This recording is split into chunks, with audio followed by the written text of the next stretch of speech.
We should be careful what we say. Kapla! Kapla. Oh, I don't know if I can do it. I don't know if that works as a greeting. I don't know. Well, it just means success. Good luck. I got sent a video this week. Somebody sent me a video where a group of teenagers did like a goofy intro. And, you know, they were pretending to be people that they aren't. And one of the things that I've been really proud of is that, like, when I do these videos, I've been me.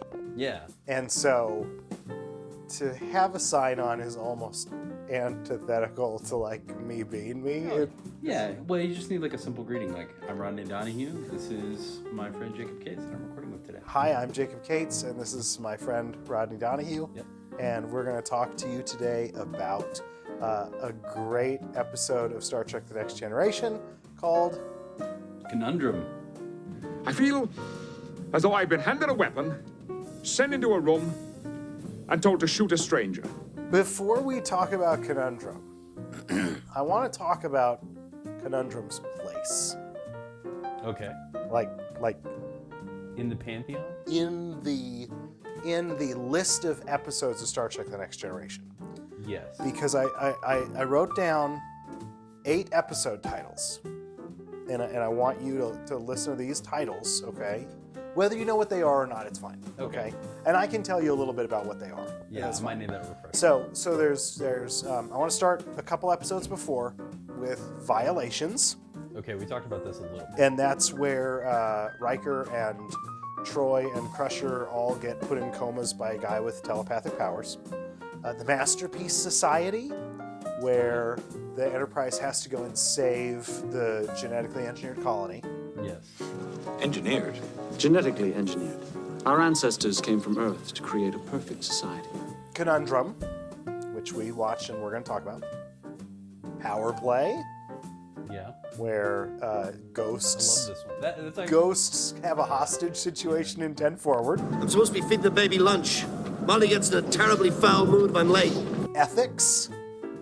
yeah. Worf, you know, wants Riker to kill him, and a woman accidentally is able to save Worf's life. There are some things I can't fix. The Outcast, where Riker dates an androgynous alien. Yeah. And risks his Starfleet career, and Worf and he go on like a ninja night mission to kidnap her from her Pray Away the Gay camp. I was sick. I had these terrible urges, and that is why I reached out to you. Cause and Effect, where the Enterprise keeps blowing up over and over again. That's also right? a fun episode. 10, 7, Queen. 9. Jack. 4. Deuce. 6.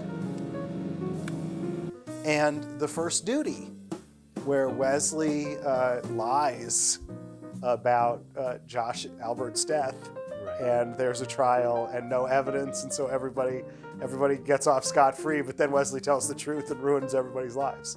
Right. But why I bring up these 8 episodes is because I think that these 8 episodes are probably the best.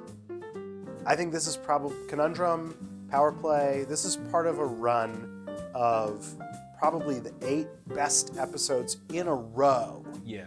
of Star Trek The Next Generation. No offense intended. What makes you think you're gonna get any sleep?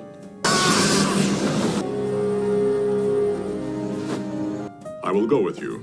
Your point, Mr. Data. Well, it didn't work. Yeah, when you asked me to pick an episode, but I was trying to find an episode that was like in that sweet spot where TNG had really caught its stride. So not a season 1 episode. It wasn't on the decline, so not a season 7 episode. But just something that was like really when, you know, you get the platonic ideal of a TNG episode, and Conundrum seemed to really fit that. Absolutely. Oh yeah, it sure does. And it's right in the middle of this string of what I would consider really good episodes of TNG. I think all 8 of those episodes are really good, and I even like the ones that kind of leapfrog those Alexander episodes. I think The Perfect Mate is on the back end of that. And I really like The Perfect Mate. But who are we? Yeah, what are we doing here? I want to talk, before we get into the plot of Conundrum, because the first thing that happens in Conundrum is everybody gets their memories wiped, and then there's a new guy on the bridge. Right. And so this is not a good first episode of Star Trek The Next Generation, which is fine, because it wasn't. It was a fifth seasoner. Commanding Officer Captain Jean-Luc Picard. Executive Officer Commander Kieran McDuff. Everybody gets their memories wiped. There's a new guy on the bridge. Right. And I want to talk about how much I love when the audience has more information than the characters. Yeah. Because I think now, with the way that television writing is, writers like to withhold information from us, and they like to hold on to it for as long as they can, and then they reveal it just way too late. Yeah. I didn't even get to the episode where Lorca is found to be from the Mirror Universe in Discovery. Right. They just waited too long. It was at the point where he just seemed like a really bad guy that I just didn't care about and didn't know what was going on. Right. Second Officer Commander William Riker. Ronald Moore, I think, said this, the Kieran McDuff mystery doesn't quite work for them, but I actually think it did. I think it's kind of fun that we're in on the joke, so to speak. I like it. It reminds me of a Deep Space Nine episode I talked about called The Assignment, where at the very beginning, we learn that Keiko is possessed by a Pa Wraith, and that she's willing to do anything to make sure that O'Brien goes through with her plan. Right. And we know it from the beginning. That's what happened to us? The things that are withheld, right, are why are they doing this? Right. We don't know why they're doing this. We know that they're doing it, but we don't need like everything withheld from us. Yeah, you're right. I like, it's nice that we are included with this information and we're watching the crew navigate around it. I think that's actually a little bit more fun because it still has tension, but we're not feeling like we're denied or waiting, an entire season just to have this one little plot point like finally make sense to us. This episode begins with Troy beating Data at chess. Yeah, this is a great it's a great setup to the episode in that what Troy is really conveying is that intuition is what wins chess, not strategy and not deceit, which we will see both engaged in to catastrophic effects, but nobody's listening to their gut except for Troy. I also think it's interesting that they just pack up the pieces. They don't let the game play out. Data just assumes that from then on he's lost. I think that sets up some events later in the episode to an extent. Oh, they don't see it coming. Well, Or they don't play it out. They don't play it it doesn't out. play out. They don't play it out. I think they do this in order to show the superiority of intuition over strategy and deceit, because those things will not work for the crew of the Enterprise for the remainder of the episode. It'll hurt them. Big green light makes Riker clutch his chest, and then everybody loses their minds, and McDuff is there. You want to talk a little bit about this alien technology and how advanced it is? It is a little too overpowered. And how all of Starfleet hasn't been taken over by this, or anyone for that matter, is kind of crazy. I don't know if it's just like a one-off. Well, that's what I was going to ask. Do you think that they've put all their eggs in this one basket? It's They entirely have to possible. have, right? Yeah. Because otherwise there'd be a ship at the end Yeah. following behind the Enterprise Ready to that pop up. that wipes their brains again and lets McDuff be it tactical and actually fire a photon torpedo. Yeah. Well, and I think they imply that whatever technology he had was destroyed with his ship, which was probably auto-destructed early in the episode. But yeah, it does seem like they had one really good idea and they only made one. That's it. And it's actually really well thought out. I mean, what all the things that they thought out about this plan were pretty good. I wrote down, because there was a lot of stuff. I was thinking that McDuff must have implanted a fake neural pathway reading in the computer that would actually hurt. That actually caused him to have the pain that he has at the end. Because if not, if he's just pretending to have whatever, then again, Dr. Crusher is a bad doctor. But she wasn't really a bad doctor on TNG. She was just made a bad doctor later in Star Trek Picard. Right. Yeah. Yeah, I guess I was wondering about that scene. Like, is he just faking it? But maybe you're right. Maybe they had some. They planned it. Because it's so well thought out. Mm-hmm. And he's not really Macduff, right? So if he volunteers and they have to find his medical neural pathway, Yeah, right. you know, like that's pretty. And that's a pretty clever plan. Yeah, and it does seem like he was ready to volunteer, so he was aware of this contingency, I suppose, that they would try to undo the damage, and they would need a volunteer, and he would be Johnny on the spot. I love Macduff, by the way. Yeah. I really do. I think that he is very good in this episode. He chimes in like Riker. The weapon severely disrupts a starship's computer system, as well as the mental functions of its crew. That's what happened to us? Mm-hmm. You know, in the meetings, he has that first officer sort of, I'm going to provide the counter argument. Right. And he steps into that role. And I think that he does a great job of imitating what Riker would do, and Riker doesn't do it. Yeah, and really good at playing on Worf and his, more warrior tendencies. Memory or no, it seems clear that both you and I were born for battle. More so than the others. I think he recognizes that early on and starts to kind of cultivate that in Worf.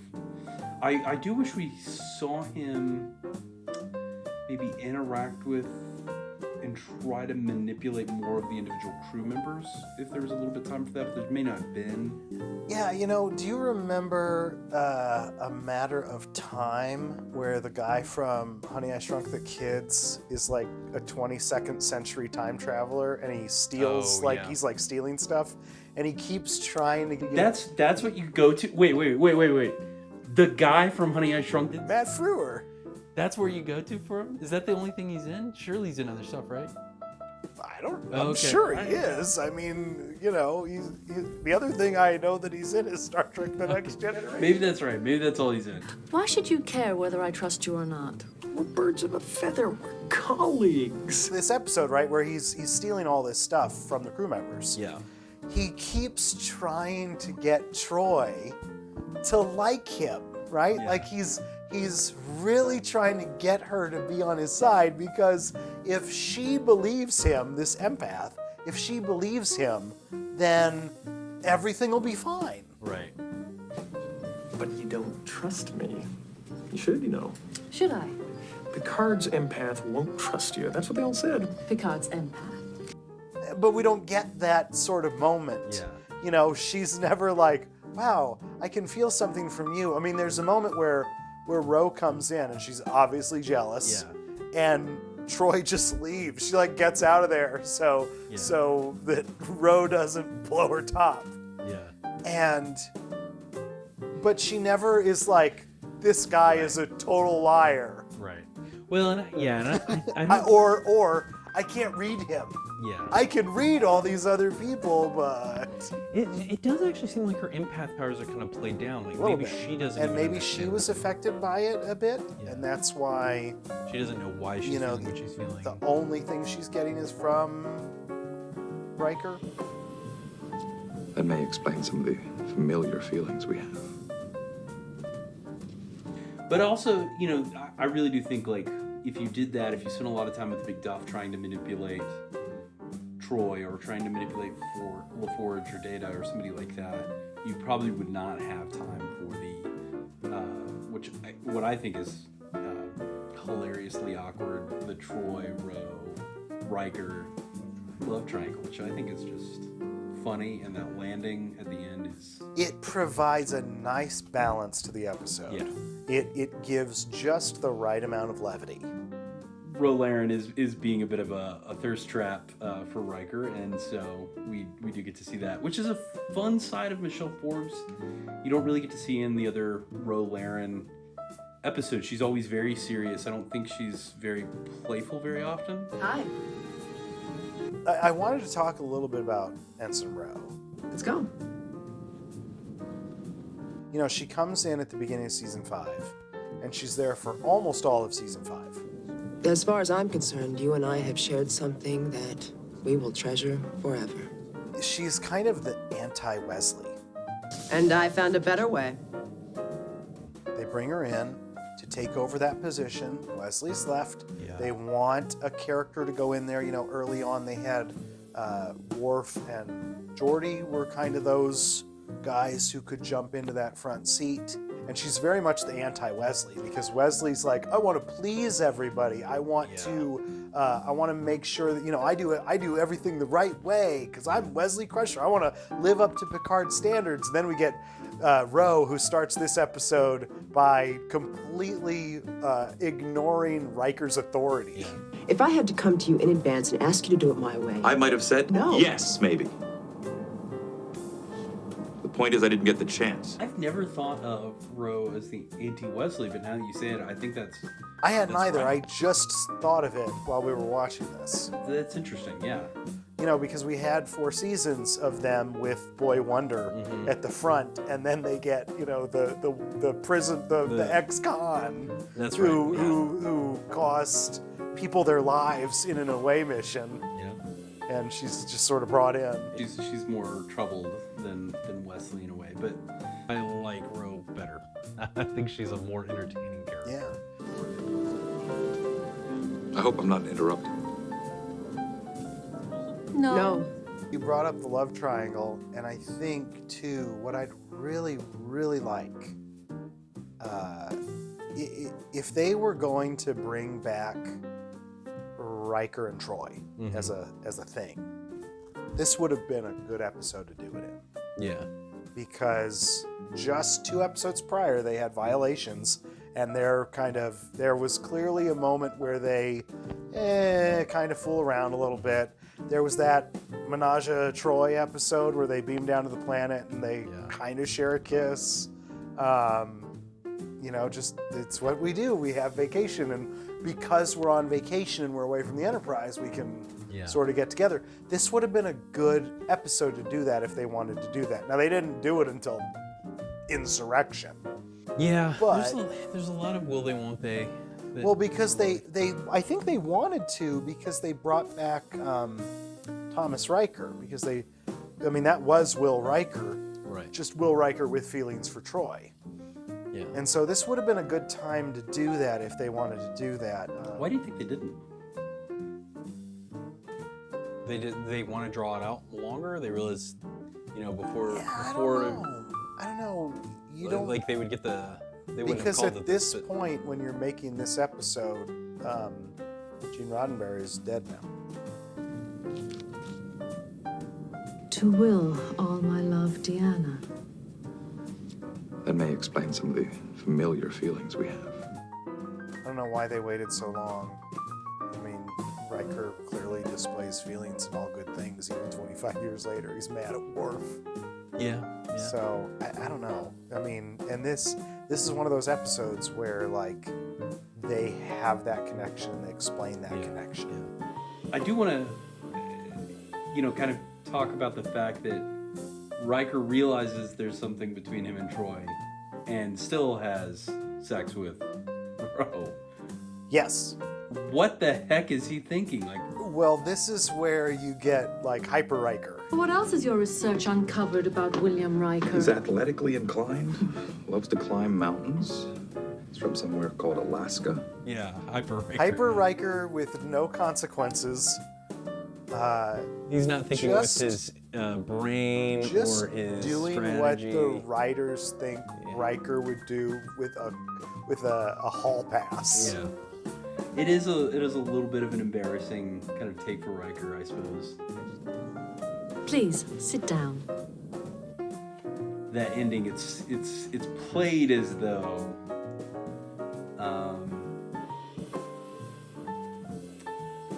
there's some understanding that these sorts of situations are perhaps unavoidable, but the clear implication left behind is that Riker screwed up and he needs to know about it.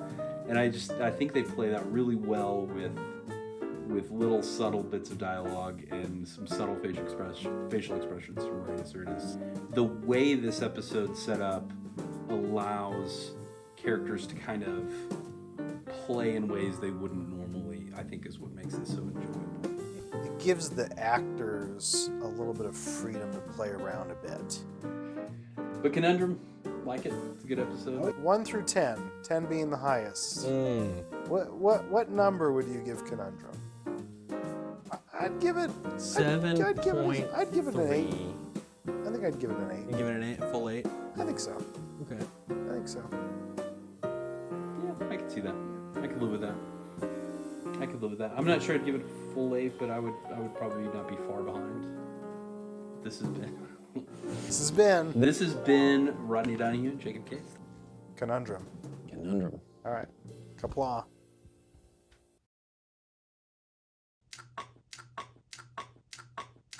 If you want to get pissed, we can talk about Tuvix and we can talk about Valiant. Yeah. I hate Valiant. I already did an episode on Valiant. I'll hate Valiant any day of the week. I don't think those make me see red in this. I hate Valiant.